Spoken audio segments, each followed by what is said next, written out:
So now let's change the question. Let's say you now have $10,000.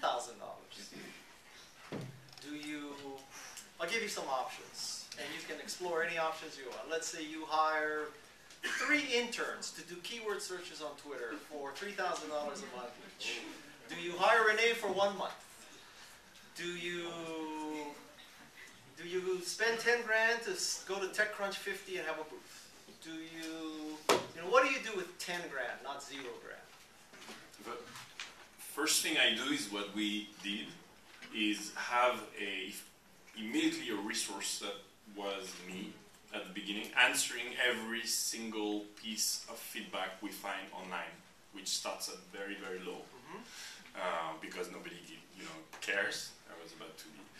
But like, if you search your brand on Twitter or your customer's brand, and it doesn't exist, it's either dead or not born yet.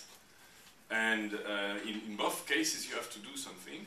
And the first thing I do is, if I don't have a budget, I do it myself, which I started doing. And then I hire someone who is in the back of the room, John Yamazaki, who is our community evangelist. And among other things, what John does is he answers every single piece of feedback which quotes Seismic on Twitter. So if you say, how I screwed, Seismic screwed up, it's never I, it's always Seismic that screws up. Always, right? You notice that with your products, which is fair enough. And we help.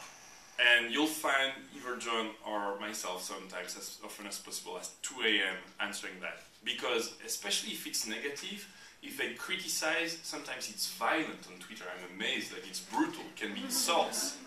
It means they care. I'd rather that than nothing. And then answering, so $10,000, yes, you get an intern. John, we should talk about your salary. Is that a raise or a cut?